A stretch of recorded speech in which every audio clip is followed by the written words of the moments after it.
Je vous lis la parole sur laquelle notre frère Joël va apporter le message. C'est dans Jean, chapitre 14, verset 1. « Que votre cœur ne se trouble point. Croyez en Dieu et croyez en moi. » Verset 27. « Je vous laisse la paix, je vous donne ma paix. Je ne vous donne pas comme le monde donne. Que votre cœur ne se trouble point et ne s'alarme point. » Je laisse la parole à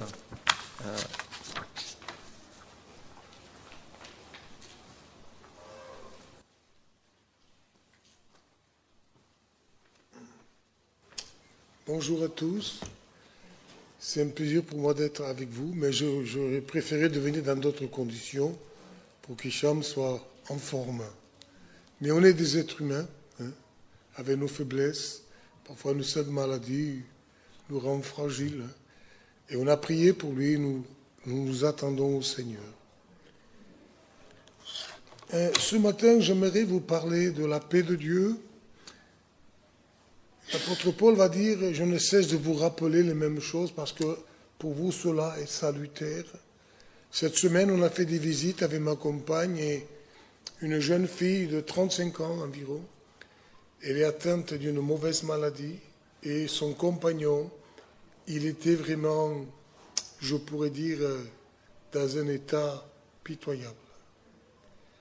Et cela, à travers cette visite, ça m'a rappelé que la paix de Dieu, dans les moments difficiles, dans les moments de maladie, dans les moments d'épreuve, ou dans les moments de persécution, ou dans les moments où les pays sont en guerre, on a tellement besoin que la paix de Dieu vienne inonder nos cœurs. La paix, ce n'est pas quelque chose de magique. La paix, vraiment, elle vient de Dieu, c'est Dieu lui-même. Il est appelé le Dieu de paix, le Dieu Shalom. Et on a besoin dans les moments critiques de troubles, d'inquiétude, d'agitation, de peur, de crainte, que Dieu vienne mettre la paix pour rester dans le calme et la confiance. Quand j'ai vu vraiment ce jeune époux voir sa compagne, il était dans tous ses états, on a prié le Seigneur et espérons qu'il puisse vraiment faire cette expérience, que la paix de Dieu, qu'il puisse accepter ce Dieu qui est grand. Parce que bien souvent on se dit, croyant, mais est-ce qu'on est né de nouveau? Parfois on est christianisé, mais est-ce qu'on est né de nouveau? Et quand on est né de nouveau, Dieu fait dans notre corps le temple du Saint-Esprit et nous pourrons apporter le fruit de l'Esprit. Dans le fruit de l'Esprit, il y a l'amour, il y a la paix et il y a la joie. Ça ne veut pas dire que l'Évangile, où nous serons toujours élancés dans un tapis rouge où tout ira bien. Non. Jésus ne nous a pas garanti ça. Alors on va faire cette lecture dans l'Évangile de Jean. Et c'est à travers cette visite que je puis voir, me rappeler ce que la paix de Dieu a fait dans mon foyer. Moi et Marie aussi, ma compagne, on a passé par des moments difficiles. Ce n'est pas pourquoi on a Dieu qu'on n'a pas des moments de crainte parfois. Ce n'est pas parce qu'on est croyant qu'on n'a pas des moments d'angoisse. Ce n'est pas qu'on a de l'incrédulité en Dieu, mais on est des êtres humains. On est si fragiles. Mais Dieu ne nous appelle pas à vivre dans la panique. Dieu ne nous appelle pas à vivre dans l'angoisse. Dieu nous appelle à vivre dans la paix et dans la confiance. Alors, j'aimerais lire avec vous ce passage dans l'Évangile de Jean au chapitre 14. Il va dire que votre cœur ne se trouble point. Croyez en Dieu et croyez en moi. J'aimerais vous parler du trouble dans l'Évangile de Jean au chapitre 12, verset 27. il va dire, mon âme est troublée. C'est Jésus qui parle. Jésus lui-même a connu le trouble. Et il va dire, et que dirais-je, Père, délivre-moi de cette heure, mais c'est pour cela que je suis venu jusqu'à cette heure.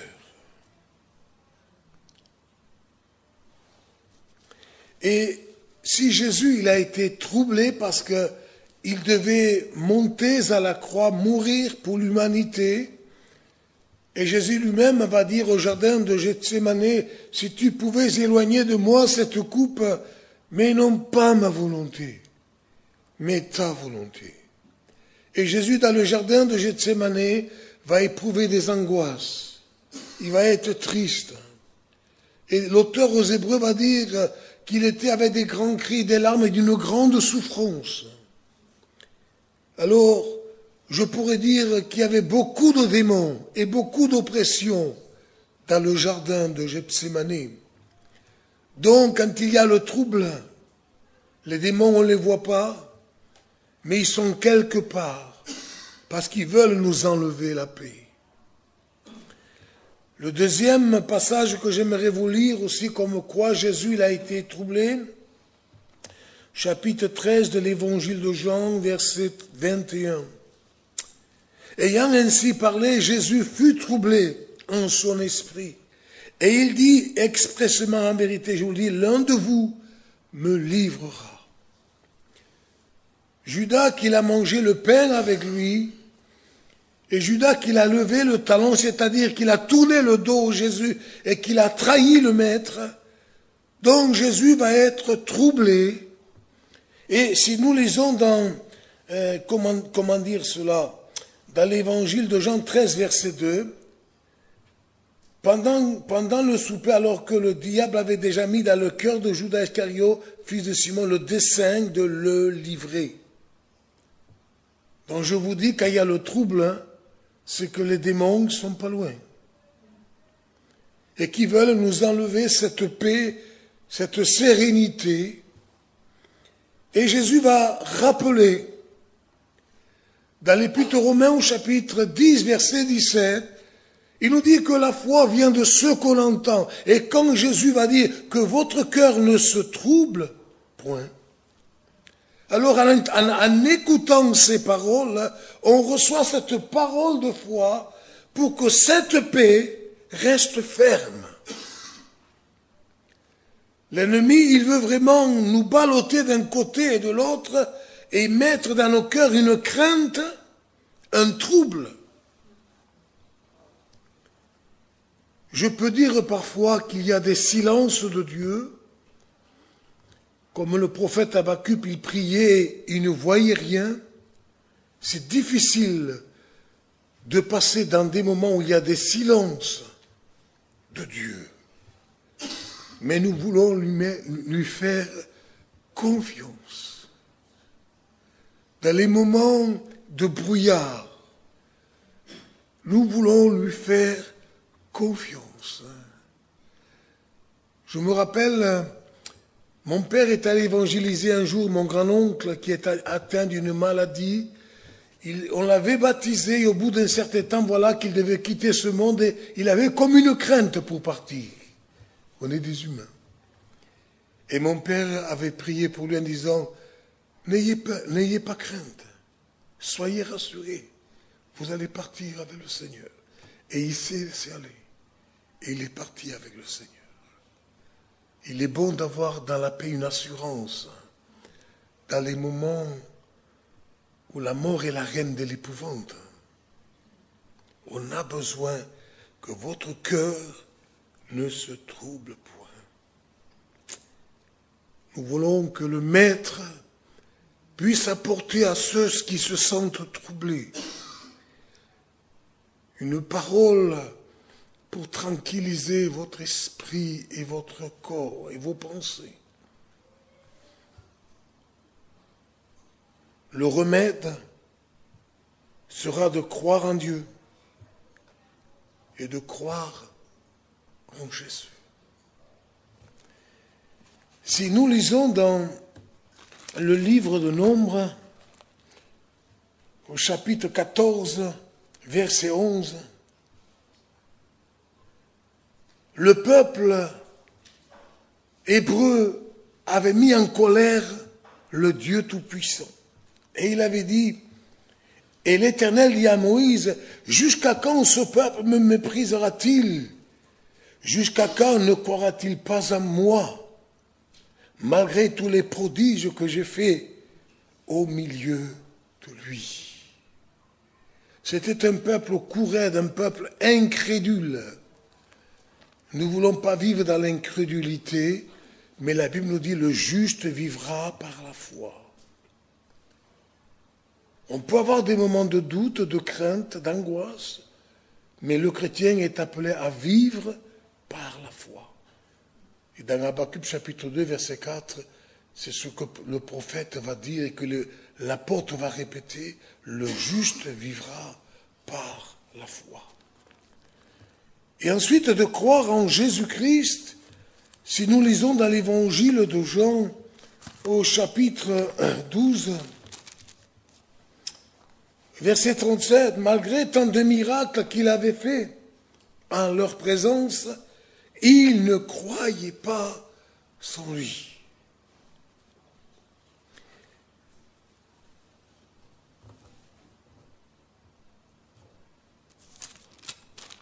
La plupart ne croyaient pas en Dieu parce qu'ils croient au Big Bang. Ils disent que le monde s'est créé tout seul. Ils disent que l'être humain descend du singe. Je me demande s'ils n'ont pas plus de foi que nous. On descend du singe, ça ils y croient. Qu'on dit que Dieu nous a créés dans la poussière de la terre, on a du mal à croire cela. Mais ce matin, j'étais encore dans l'émotion par cette expérimentation d'avoir la paix de Dieu dans nos cœurs.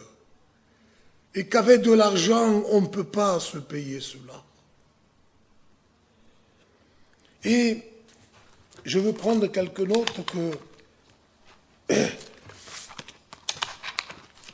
quelques notes de la parole de Dieu.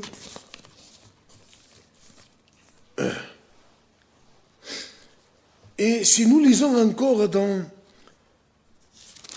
la deuxième épître aux Thessaloniciens, s'il vous plaît, pourquoi je prends ce passage-là? Parce qu'il est important.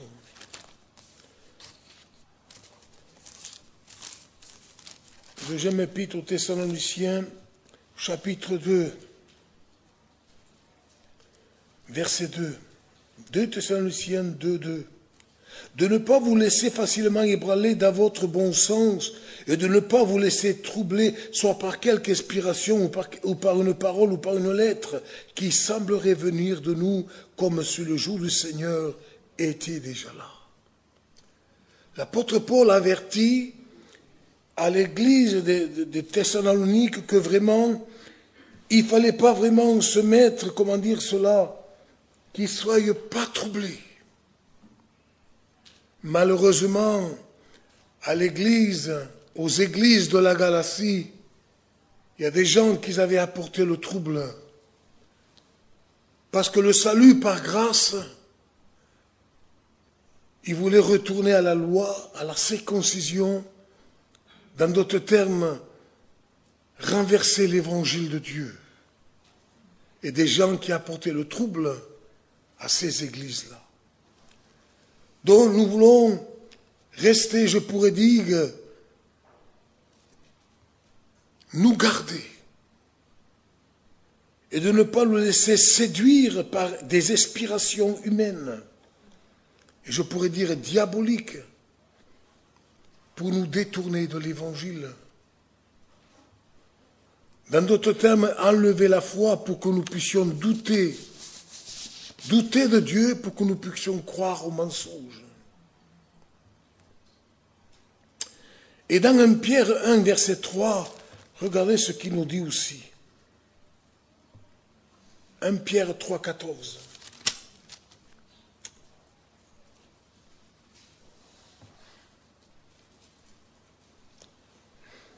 Il nous parle ici de la souffrance.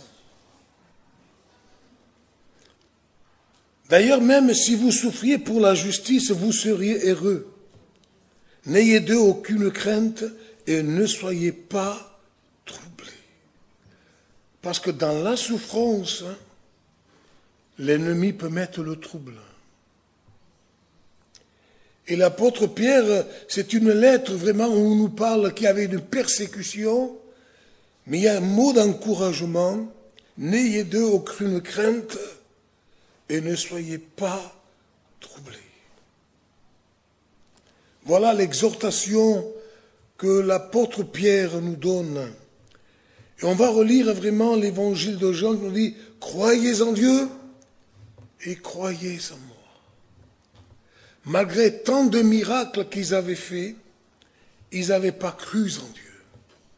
Et si vous lisez aussi dans Jean 12, 37, parce que je perds la mémoire, je l'ai lu, Jean 12, 37, vous me suivez? Je ne l'ai pas lu? Ah, je vais le lire. Il va dire, mais malgré tant de miracles qu'il avait fait en leur présence, ils ne croyaient pas en Jésus. Le cœur d'Israël est toujours un peuple au cou raide, incrédule. Jésus, au moins, si vous ne croyez pas à moi, croyez au moins aux œuvres que je fais.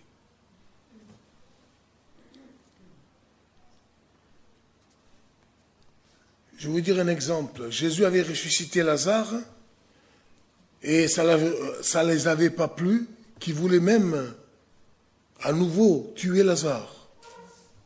Regardez l'incrédulité qu'ils avaient, au lieu de se glorifier et de donner gloire à Dieu. Alors nous ne voulons pas rester incrédules, parce que Dieu honore la foi. Dieu honore la foi. La Bible nous dit aussi que ceux qui s'approchent de Dieu doivent croire que Dieu existe. Je ne peux pas faire une photo de Dieu pour dire Dieu est là. On ne peut pas dire on peut toucher Dieu. Mais Dieu existe. Et il se révèle à travers la création. Genèse 1er, psaume 19. Romains au chapitre 1er. Vous croyez que la création s'est faite toute seule? Non, c'est un Dieu créateur. C'est un Dieu sage, un Dieu intelligent. Quand je vois les animaux, quand je vois la verdure, je suis émerveillé devant la création de Dieu. Et ce matin, en venant ici, je regardais la création, les montagnes, je dis, j'étais ému de voir ce Dieu qui existe. Alors l'ennemi, je peux vous dire, la semence, si la foi elle vient de Dieu, le doute il vient du diable. Il veut que nous doutions de lui, que nous ayons de l'incrédulité. Au chapitre 14, verset 27, Jésus va dire, je vous laisse la paix et je vous donne ma paix. Donc il nous la laisse et je vous donne ma paix. Et dans le livre d'Ésaïe, chapitre 9, verset 5, Jésus il est appelé le prince de la paix. Donc il nous la laisse, il nous la donne, pas comme le monde donne. Et il va dire ensuite, que votre cœur ne se trouble point et ne s'alarme point.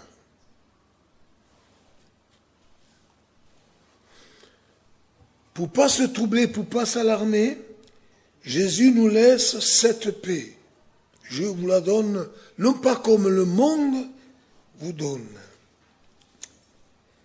J'étais en train de penser aussi cette semaine à ceux qui sont dans le couloir de la mort et qui n'ont pas Dieu dans leur vie. Combien l'angoisse, la peur. J'ai élargi la vision de la prière. Seigneur, à tous ceux qui sont dans le couloir de la mort, révèle-toi en eux.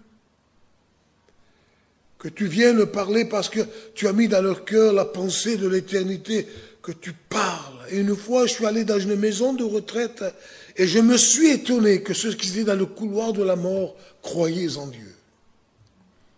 Vous savez, quand tout va bien, on oublie Dieu, mais quand on touche le fond, on réfléchit. Et parfois, je ne dis pas que tout le monde se tourne vers Dieu. Mais comme on prie pour que ceux qui sont dans le couloir de la mort puissent se tourner vers Dieu. D'autres, malheureusement, il va dire, je ne vous donne pas comme le monde vous donne. Il y en a qui vont voir les guérisseurs. Quand j'étais à l'hôpital, il y en a qui allaient voir des personnes qui éteignent le feu. Alors que nous avons un Dieu si grand et si fort. Et les gens, ils veulent trouver une paix à travers, non pas comme le monde peut donner. Aujourd'hui, nous vivons dans un monde où les gens, pour trouver la paix, ils vont prendre des produits illégaux. Parce qu'ils sont troublés dans leurs âmes. Ils vivent dans une dépression, il y a une oppression. Et ils vont voir des drogues dures, des drogues plutôt du shit, excusez-moi de parler comme ça, mais il faut dire les mots comme on les appelle. Je vous conseille d'aller pas voir dans les choses du monde. Bien sûr que dans le monde, on peut avoir des moments de repos, de détente, de loisirs. C'est pas ça que je veux dire. Le Dieu de paix, Jésus va dire, je vous laisse ma paix. Que votre cœur ne se trouble pas et ne s'alarme point. Et si nous regardons dans l'évangile de Jean, au chapitre 16, verset 33, je vous ai dit ces choses afin que vous ayez la paix sans moi. Pourquoi il disait cela? Parce qu'il devait quitter ce monde. C'est dans ce contexte-là. Il va dire, vous aurez des tribulations dans le monde, mais prenez courage. J'ai vaincu le monde. Jésus ne nous donne pas un évangile où tout va aller bien. Soyons réalistes. Jésus va dire, vous aurez des tribulations dans le monde. Et si vous regardez au chapitre 15, verset 18, si le monde vous hait, sachez qu'il m'a haï avant vous. Si vous étiez du monde, il vous aimerait. Mais comme vous n'êtes pas du monde, alors le monde vous hait. Et au verset 20, s'ils m'ont persécuté, ils vous persécuteront aussi. Et c'est à cause de son nom qu'on sera persécuté.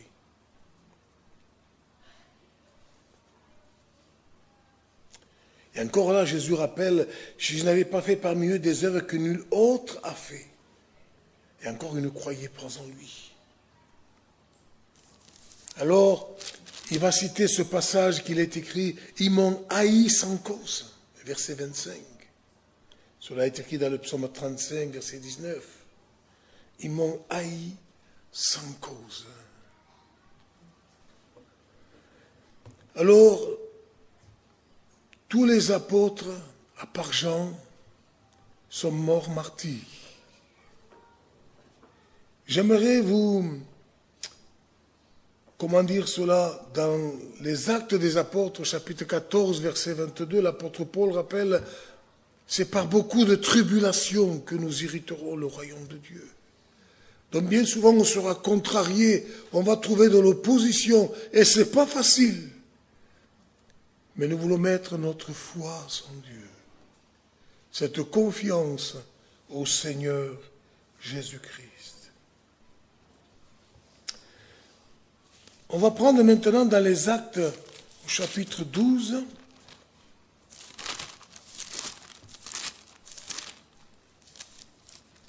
Mais avant de prendre Actes chapitre 12, j'aimerais vous lire Évangile de Jean, chapitre 20, verset 19. C'est quand Jésus était mort et que les apôtres étaient enfermés qu'ils avaient peur.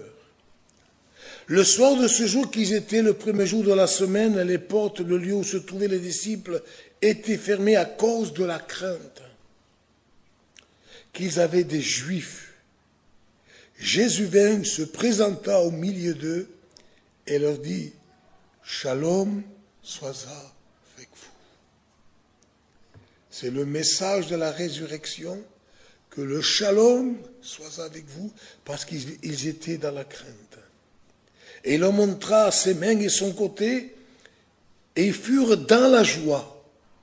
La résurrection de Jésus va enlever la crainte et il va mettre la joie, parce que Jésus il a vaincu le monde, il a vaincu le péché, il a écrasé la tête du serpent et il a lié cet homme fort, il a vaincu la mort. Donc il y a la joie qui est venue à travers la résurrection. Et le verset 21 va répéter à nouveau, Jésus dit de nouveau, la paix soit avec vous. Et ensuite il va leur donner cette mission de les envoyer, parce que c'est ce que je veux dire le mot apôtre, dire envoyer, afin qu'ils ne restent pas cloisonnés, parce qu'ils devaient avoir cette mission d'apporter cette nouvelle à Jérusalem, dans la Judée, dans la Samarie et jusqu'aux extrémités de la terre. Donc le Seigneur va leur donner du courage. Donc c'est le message de la résurrection. Et nous voyons au chapitre 12, regardez bien, dans les Actes des Apôtres, Jésus a dit, vous aurez des tribulations dans le monde, mais prenez courage. Et là, Pierre va se rappeler. Vers le même temps, le roi Hérode se mit à maltraiter quelques membres de l'Église. Et il fit mourir par l'épée Jacques, le frère de Jean. Une persécution, je pourrais dire gratuite. Et voyant que cela était agréable, il fut encore arrêté Pierre. Et c'était pendant les jours des pains sans levain. Et après l'avoir saisi et jeté en prison, il le mit sur la garde de 4 escouades de 4 soldats chacune, avec l'intention de le faire comparaître ou le faire exécuter devant le peuple après la Pâque. Pierre donc était gardé dans la prison et l'Église ne cessait d'adresser pour lui des prières à Dieu. Mais ce qui me frappe ici, moi,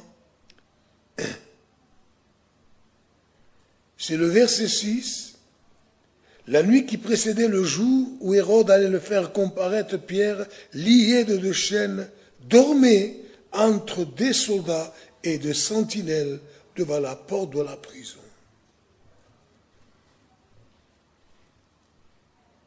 Est-ce que c'est possible de dormir?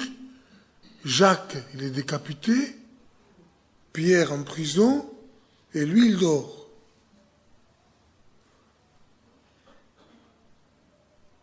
C'est pas possible.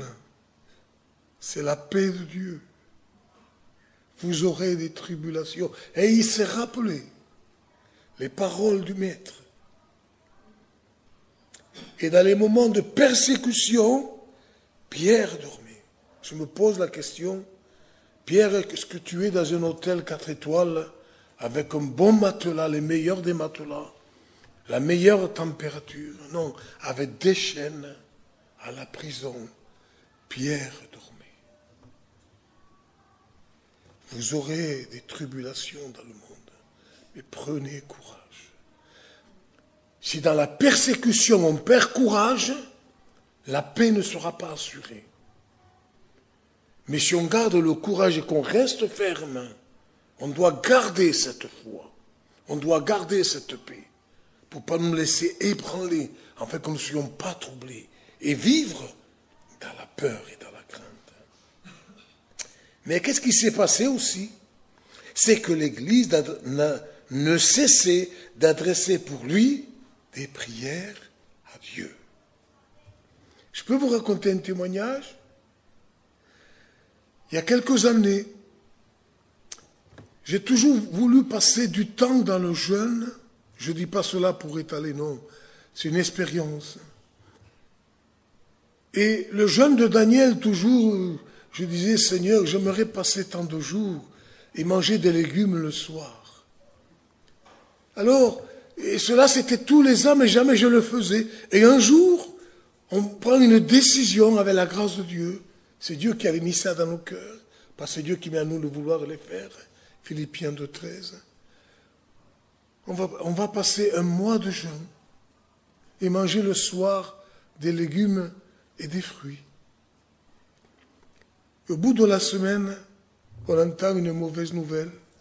Ma sœur aînée, elle avait un cancer foudroyant, un cancer généralisé, du sein, excusez-moi l'expression, c'était allé au poumon, du poumon au foie, jusqu'aux os, 3 mois de vie.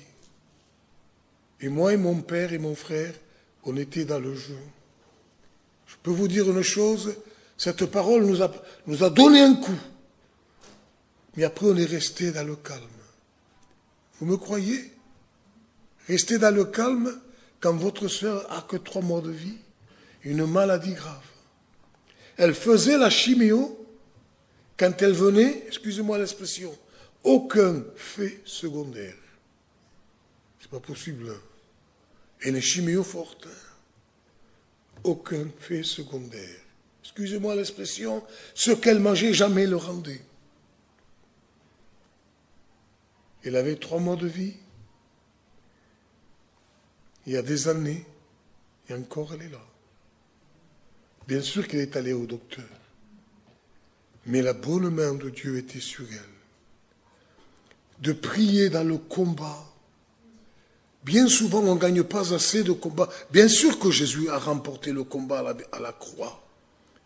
Mais l'apôtre Paul nous enseigne, je ne cesse de combattre pour vous dans les prières. Ça veut dire quoi? C'est que parfois, nous devons avoir un discernement dans la prière de combat.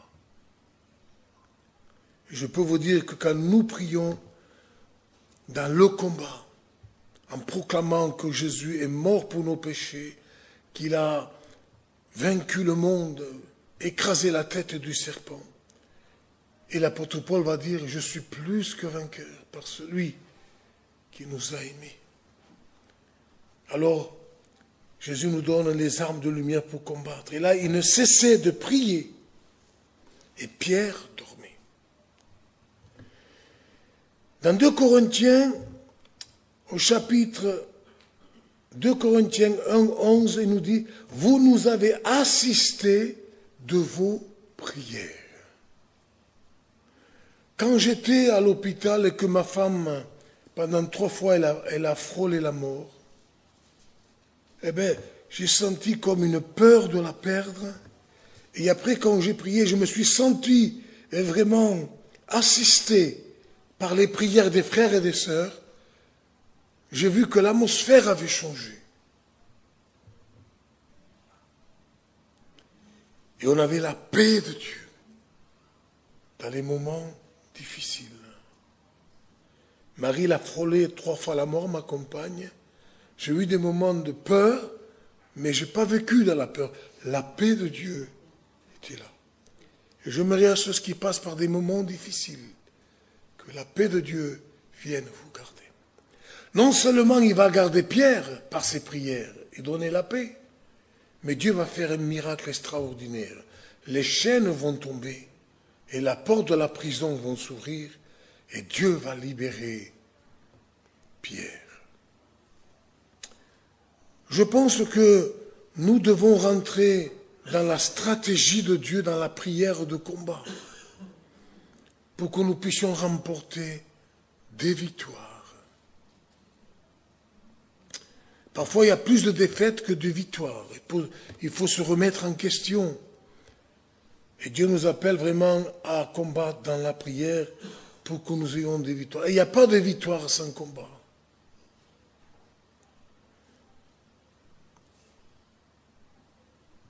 Dans Hébreux 13, versets 1 à 3, il va dire, souvenez-vous des prisonniers. Pas tous les jours, mais souvent, moi et ma compagne, on prie pour les prisonniers. Parce qu'ils ont besoin vraiment qu'ils fassent une rencontre. Et parfois, quand je suis allé, j'étais un aide-aumônier à Carcassonne, eh bien, croyez-moi, d'apporter la parole de Dieu, des témoignages, c'était un moyen de soutien. Après, on ne sait pas vraiment, on ne les a pas revus, ces gens-là, mais on a jeté cette semence de la parole de Dieu. 1 Corinthiens 12, 26 nous dit, et si un membre souffre, tous souffrent avec lui. Nous sommes le corps de Christ. Jésus est la tête. Et si un membre souffre, vous avez bien remarqué, quand on se fait mal à un doigt, alors cette main, elle va venir soigner le doigt. Quand on se fait mal à un pied, eh bien les miens, ils vont soigner les pieds.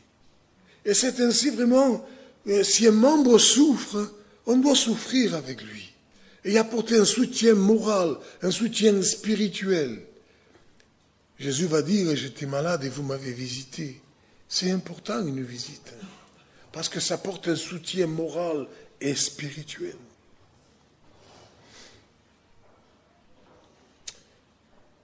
J'aimerais terminer en disant ce passage-là.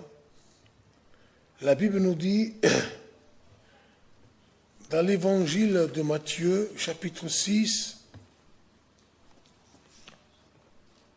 il va dire, c'est pourquoi je vous dis, ne vous inquiétez de rien.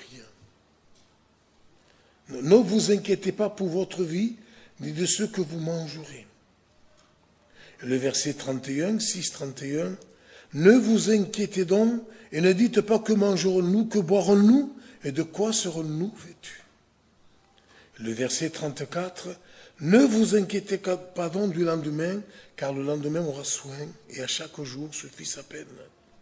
Parfois aussi, il y a des inquiétudes quand nous avons des problèmes économiques. Comment ferons-nous pour payer la facture? Comment ferons-nous pour demain manger?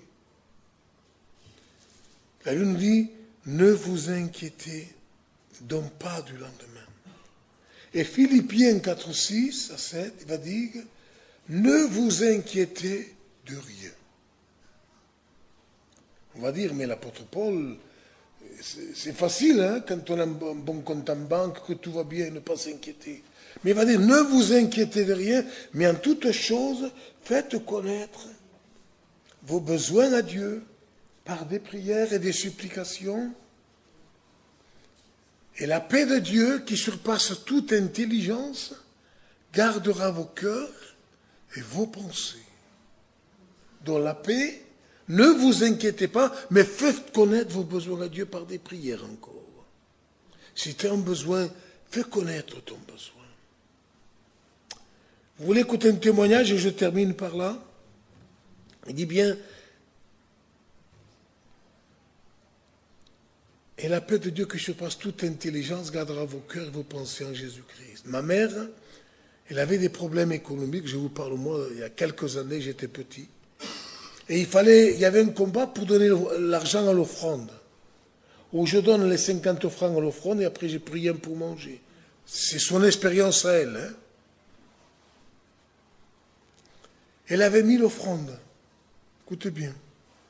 Quand elle met l'offrande, une sœur, Dieu avait mis dans son cœur, elle avait préparé un panier plein de manger pour elle. Et mon Dieu pourvoira tous vos besoins. Si nous servons Dieu avec notre argent, et mon Dieu pourvoira à tous vos besoins. Vous avez compris? Alors ne vous inquiétez de rien. Et c'est à l'école de Dieu qu'on apprend. C'est à l'école de la foi, de la confiance. Il n'y a pas d'école humaine pour apprendre ça. Hein? C'est à l'école de Dieu. Et je vous remercie de pouvoir m'écouter. Et pourquoi j'aimerais terminer en disant ce passage? Parce que nous nous inquiétons dans Proverbe 12, 25, eh bien l'inquiétude dans le cœur de l'homme amène de l'abattement. Et quand on a la paix, on ne sera pas abattu. Mais on aura la tête élevée. Alors vivez en paix. Le juste vivra par la foi. Et j'aimerais terminer en disant ce passage que l'apôtre Paul donne souvent. Ce sont des... Comment dire cela?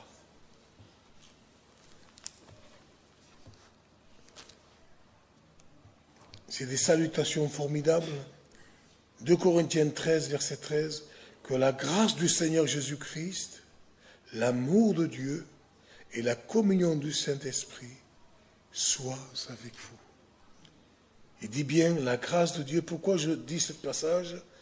Parce que dans Philippiens, nous avons le Dieu de paix. Et quand on aura le Dieu de paix, l'amour de Dieu sera dans nos cœurs, la communion du Saint-Esprit et la grâce du Seigneur sera avec vous. Que Dieu vous bénisse.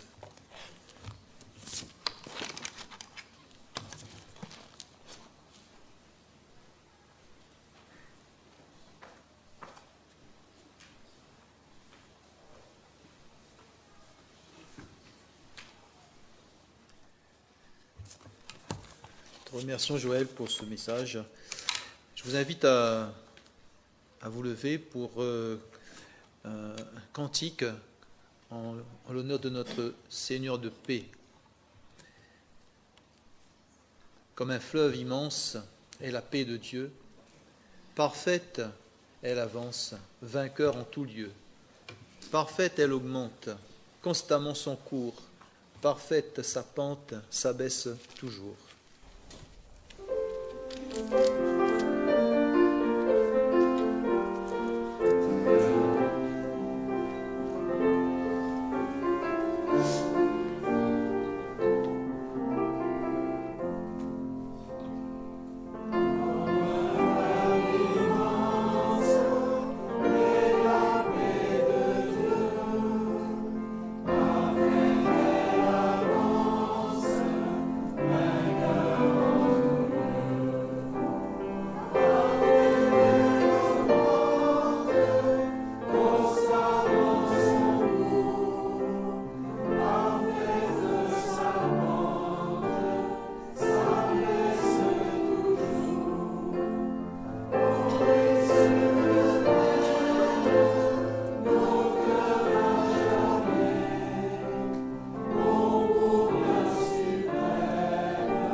Notre culte se touche à sa fin.